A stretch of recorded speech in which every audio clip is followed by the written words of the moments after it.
apakah faktor BBM atau memang faktor motornya. Ini yang harus kita luruskan dulu sehingga nanti tidak ada isu miring, baik itu ke masyarakat, baik itu kepada Pertamina. Kalau saya sangat mendukung langkah pemerintah, gubernur juga menyarankan dan gubernur sampai turun tangan untuk memastikan bahwa Pertamina aman-aman aja.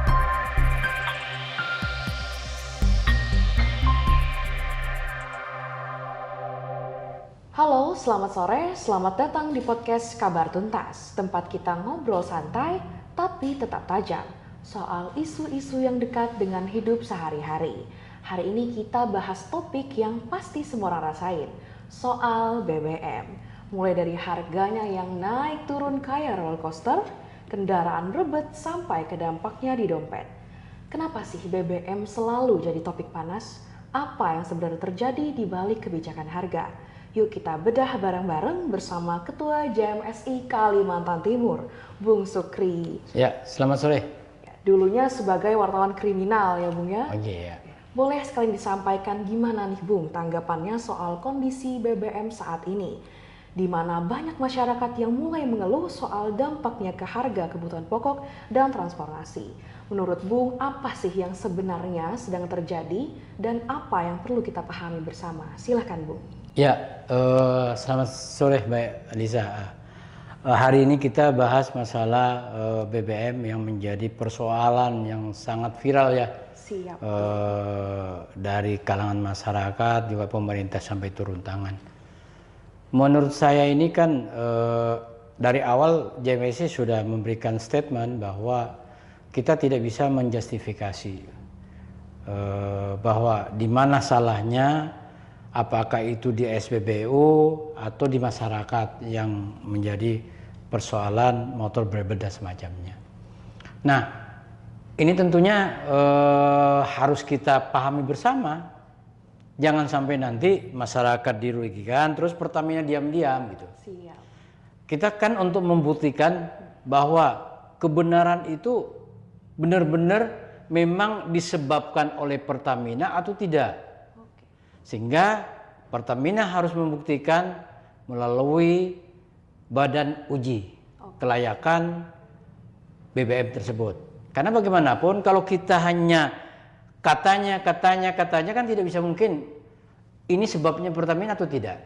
Siap. Nah, sehingga perlu ada uji lab kebenaran itu sehingga nanti masyarakat merasa bahwa Pertamina benar-benar menjalankan prosedur, bahwa kesalahan bukan di Pertamina, tapi kesalahan ada di masyarakat motor yang mungkin itu. Nah, ini kan harus di dua sisi ini harus dijadikan satu gitu. Nah, sisi kedua ya artinya pemilik motor tadi yang merasa terganggu dengan adanya isian di SPBU karena ada faktor pertama pada saat isi. Nah, ini juga harus menjadi kajian bersama. Nanti kan dan kemarin sudah Pertamina memberikan jawaban bahwa nanti kasus seperti ini membentuk tim dan bengkel untuk melakukan perbaikan yang nanti akan ditunjuk oleh Pertamina. Siap. Nah, ini sungguhnya langkah positif sudah. Pertamina punya langkah-langkah positif yang harus kita dukung. Sehingga nanti pembuktian itu benar-benar yang memang bengkel yang ditunjuk kompeten ya. Karena tidak ada kepentingan dalam servis, pembiayaan dan semacamnya. Ini benar-benar yang ditunjuk oleh Pertamina sehingga nanti realnya bahwa itu tidak bukan faktor, apakah faktor BBM atau memang faktor motornya. Ini yang harus kita luruskan dulu sehingga nanti tidak ada isu miring, baik itu ke masyarakat, baik itu kepada Pertamina. Kalau saya menilai bahwa ini harus duduk bersama. Makanya saya sangat mendukung hari ini dari Dinas SDM sudah berstatement bahwa kita harus Pertamina harus berkoordinasi dengan daerah. Walaupun Pertamina itu kan milik BUMN ya, artinya kewenangannya di pusat. tetapi harus di daerah harus berkoordinasi dengan SDM sehingga apa-apa yang menjadi persoalan yang disebabkan yang diduga karena itu mungkin dari BBM, maka ini menjadi solusi terbaik. Makanya kalau saya sangat mendukung langkah pemerintah, gubernur juga menyarankan dan gubernur sampai turun tangan untuk memastikan bahwa Pertamina aman-aman aja. Hanya kan masyarakat tidak begitu langsung percaya, kecuali nanti ada pembuktian lab yang menyatakan Pertamina BBM yang dikirim ditransfer ke SPBU itu aman-aman aja. Jangan sampai nanti setelah tidak ada kan harus ada ilmu yang berkompeten yang memang menyatakan bahwa ini faktor dari Pertamina. Kalau itu tidak, maka kita tidak bisa menyalahkan ini Pertamina atau bisa menyalahkan masyarakat. Menurut saya begitu. Oke, Bung, tapi yang menarik di sini banyak perbincangan di media sosial di mana masyarakat meminta hadirkan SPBU swasta sel dan SPBU swasta lainnya. Kalau menurut itu gimana tanggapan Bung? Ya, kalau menurut saya mendukung. Karena tidak ada monopoli ya. Karena kalau ada salah satu perusahaan selain Pertamina, wah, itu sangat luar biasa apa yang disampaikan oleh gubernur kemarin. Saya dukung ya. Saya dukung karena itu bagaimana solusi ya, bukan hanya Pertamina yang menjadi bagian yang hanya mengisi BBM, tapi juga minyak yang dari Inggris, itu sel dari perusahaan Inggris yang ada di Indonesia. Nah harapan saya langkah-langkah Gubernur Rudi Masud itu saya dukung, karena bagaimanapun itu akan membuat persaingan ketat ya. Ya begitu juga selama ini kan Pertamina hanya karena dia tidak ada saingannya, maka Pertamina enak-enak aja kan tanpa harus memperhatikan safety dan semacamnya, sehingga tidak ada persaingan dalam dunia bisnis. Nah kalau itu sampai sel itu masuk ke Kaltim, itu sangat luar biasa, dan saya mengapresiasi langkah Gubernur Kaltim untuk minyak sel masuk ke Kaltim. Oke, terlepas daripada sel, yang menarik lagi di sini masyarakat sepertinya mulai menarik lagi nih untuk ke Pomini, Pertamini, sedangkan kan ini agak bertolak belakang dengan kebijakan yang sudah ada di Kota Samarinda sendiri. Gimana menurut Bapak? Ya sungguhnya kan gini, kalau saya menilai itu Pertamini itu sangat mendukung ya, karena bagi masyarakat yang sangat membutuhkan kecepatan, itu yang pertama, sehingga dengan adanya POM ini masyarakat terbantu. Kedua, risikonya POM ini kan sudah banyak yang diduga mengakibatkan kebakaran dan semacamnya, termasuk yang di kejadian di Wahab Sarani tempo dulu kan, sampai makan korban. Nah ini yang juga menjadi persoalan sungguhnya. Nah perda tentang Pertamini sampai sekarang kan belum selesai. Betul. Sampai belum selesai, sehingga Satpol PP tidak bisa menertibkan karena perdanya belum ada, dan juga tidak bisa langsung serta merta itu langsung dihanguskan ya, artinya ditertibkan. Nah ini juga menjadi persoalan kita sendiri, bahwa nah kalau kita mau safety ya pemerintah kota memang harus mencari pola bagaimana masyarakat itu dengan adanya Pertamini mungkin untuk tidak terganggu penghasilannya. Karena kalau itu langsung di stop dan ditertibkan, kasihan masyarakat sudah mengeluarkan sekian puluhan juta biaya untuk pembuatan POM ini. Nah ini yang harus juga harus ditertibkan. Pemerintah punya wewenang untuk menertibkan, tapi harus ada solusinya juga. Solusi dalam artian bahwa masyarakat itu jangan sampai dirugikan. Nah kalau menurut saya ada mungkin izin-izin tertentu ya secara administrasi yang diarahkan ke masyarakat untuk seandainya dalam jarak sekian atau dengan berhadapan dengan ini Pertamina tidak diizinkan. Nah, sehingga nanti tidak semuanya diganggang diisi Pertamina. Nah, ini juga akan menjadi persoalan tatkala ada konslet yang disebabkan oleh alat Pertamina ini. Nah, ini yang harus kita sama-sama, jangan sampai juga masyarakat dirugikan, pemerintah tidak bisa berbuat. Nah, harapan saya dua-duanya jalanlah, karena bagaimana ekonomi kerakyatan yang dari kecil itu akan menopang kehidupan masyarakat di bawah ya. Oke, siap, terima kasih Bung. Nah, itu dia tadi obrolan kita soal BBM. Isu yang nggak cuma teknis, tapi juga sangat berdampak ke kehidupan sehari-hari. Terima kasih banyak untuk waktunya Bung, atas penjelasan dan perspektifnya yang sangat mencerahkan.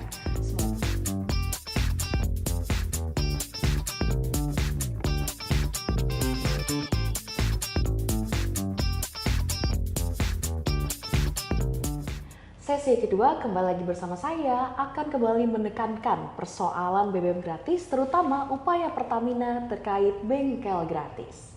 Silakan menurut Bung bagaimana nih Bung? Ya, kalau menurut saya ini langkah positif yang dilakukan oleh Pertamina sendiri. Kemarin dia sudah RDP ya dengan Komisi 2 dengan beberapa pernyataan dan kesepakatan bersama. Tentunya ini kita harus didukung. Langkah-langkah Pertamina juga DPRD Kaltim melakukan hal kekisruhan yang terjadi di masyarakat, kegalauan yang terjadi di masyarakat yang selama ini terjadi karena faktor X.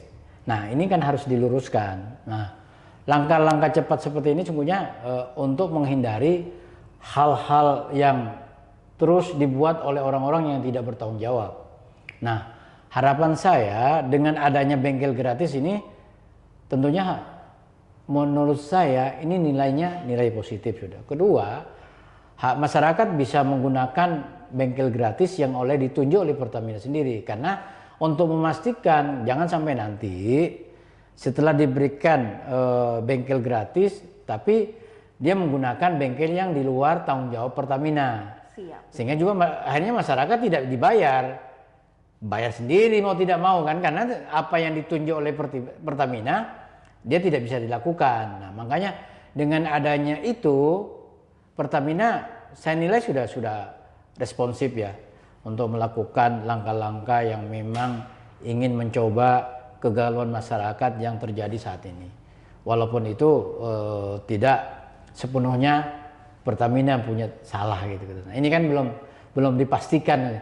Tapi menurut saya langkah ini sudah sangat positif gitu, yang memang harus diapresiasi bahwa kita ini menjadi persoalan yang sudah bisa diatasi bersama.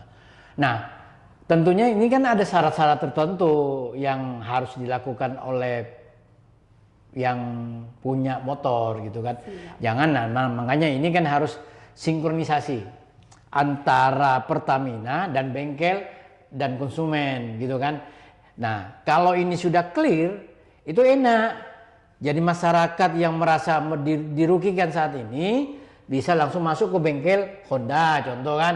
Betul. Bengkel A atau bengkel Yamaha yang ditunjuk ya resmi. Jangan sampai nanti terus masyarakat yang merasa rugi tadi dia bengkel yang pinggir jalan yang tidak punya lisensi.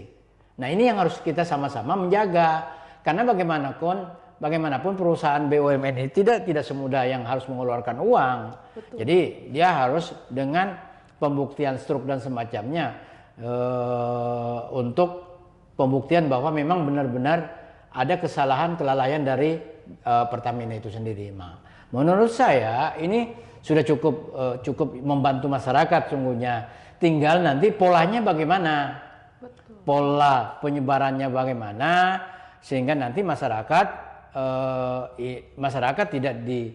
tidak ragu-ragu lagi atau masyarakat tidak bingung lagi. Nah, ini sungguhnya Pertamina harus duduk lagi gitu. Harus bengkel-bengkel yang mana yang 10 kabupaten yang ditunjuk oleh Pertamina untuk membantu motor-motor yang merasakan dirugikan faktor X tadi, sehingga nanti masyarakat juga tenang, sudah merasa tidak ada lagi keraguan-raguan atau ketidakpercayaan Pertamina. Nah, sehingga nanti hasilnya juga nilainya juga bagus. Karena ini harus kita sama-sama menjaga stabilitas ekonomi masyarakat kecil ya utama ya. Karena bagaimanapun masyarakat kecil itu kan mengharap ekonomi itu berjalan. Kalau tadi persoalannya karena motor mogok sehingga dia tidak bisa melakukan aktivitas sehari-hari, tentunya juga masyarakat yang dirugikan dan pemerintah juga merasa terganggu karena antara pemerintah dan masyarakat ini saling bersinergi untuk membangun ekonomi kerakyatan yang untuk mendukung perekonomian kota di 10 kabupaten kota gitu. Jangan sampai terganggu gitu. Nah, gitu. Oke. Menarik juga nih Bung kalau kita berbicara soal syarat. Bagaimana tolak ukurnya, terutama apabila dilihat dari sisi masyarakat, apakah perlu membawa struk atau gimana nih Bung? Ya, kalau memang BUMN ini kan saya sampaikan bahwa tidak ada agak-agak susah kan. Betul. Kalau tidak ada pembuktian, dia harus membuktikan struk. Dia beli di SPBU mana gitu kan. Pada saat ngisi di mana. Nah, ini juga sehingga nanti itu sebagai data BUMN Pertamina itu mengklaim ke bengkel kan gitu. Jangan sampai nanti Pertamina mengeluarkan dana yang tidak jelas. Nah, ini tidak bisa juga karena bagaimana BUMN atau jangankan BUMN, perusahaan kecil pun yang sudah cukup administrasinya, dia harus membuktikan kwitansi. Mana kwitansinya? Kamu beli ini, tapi tidak ada kwitansinya. Kan tidak bisa dibayar kalau tidak ada kwitansi. Ini perusahaan ya, perusahaan kecil itu. Nah, ini yang harus menjadi perhatian kita bersama. Namun, saya sangat mendukung dan mengapresiasi ya langkah Pertamina, pemerintah yang saat ini langsung gercep, gerakan cepat untuk mengatasi persoalan-persoalan yang terjadi di masyarakat. Oke, siap Bung. Nah, itu dia tadi obrolan kita soal BBM. Isu yang nggak cuma teknis, tapi juga sangat berdampak ke kehidupan sehari-hari kita. Terima kasih banyak Bung untuk waktunya, atas penjelasan dan perspektifnya yang sangat mencerahkan. Semoga pembahasan ini bisa jadi bahan refleksi dan juga informasi buat teman-teman semua. Jangan lupa tetap kritis, tetap peduli, dan sampai ketemu di episode selanjutnya. Wassalamualaikum warahmatullahi wabarakatuh.